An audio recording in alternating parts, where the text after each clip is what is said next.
ભરૂચ જિલ્લા કોંગ્રેસ કાર્યાલય ખાતે મહાત્મા ગાંધી અને ભૂતપૂર્વ વડાપ્રધાન લાલ બહાદુર શાસ્ત્રીની જન્મ જયંતિ નિમિત્તે પુષ્પાંજલિ કાર્યક્રમ યોજાયો હતો।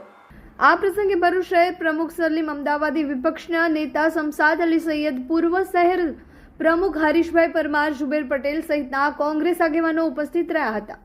કાર્યક્રમ દરમિયાન મહાત્મા ગાંધીજી અને લાલ બહાદુર શાસ્ત્રીજીના જીવન સંદેશ, સિદ્ધાંતો અને દેશના માટેના અમૂલ્ય યોગદાનને યાદ કરીને તેમને શ્રદ્ધાંજલિ અર્પણ કરવામાં આવી હતી।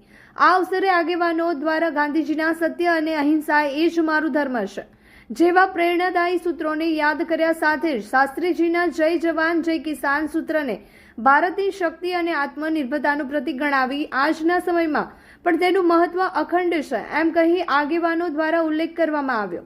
આ કાર્યક્રમ દરમિયાન આગેવાનોએ જણાવ્યું છે કે ગાંધીજીની અહિંસા અને સત્યની વિચારસરણી તેમજ શાસ્ત્રીજીની સાદગી, કડક શિસ્ત અને દેશપ્રેમ હંમેશા પ્રેરણારૂપ રહી દેશને માર્ગદર્શન આપતી રહેશે।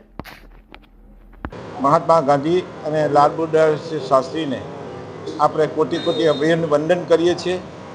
સાથે સાથે આપણે સૌ જાણીએ છીએ કે મહાત્મા ગાંધીએ આફ્રિકામાં વકીલાત અને સોલિસિટરના બિઝનેસ હતો એ છોડીને, ત્યાંના કાળા ગોરાનો અને ભેદભાવની નીતિને છોડીને ભારતમાં આવી આપણી દેશની આઝાદીની ચળવળમાં ભાગ લીધો અને ત્યારબાદ આપણા દેશને આઝાદી દિવાળી।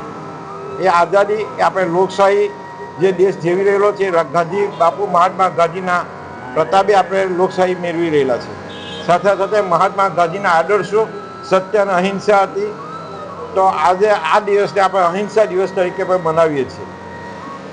સાથે સાથે આ દિવસે આપણે સર્વ પ્રતિજ્ઞા લઈએ કે આપણા દેશમાં અને આપણા દરેકમાં ગાંધીજીના આદર્શો જીવિત રાખવા માટે આપણે પોતાનું તન અને મન આપણ તૈયાર રહેવું પડશે।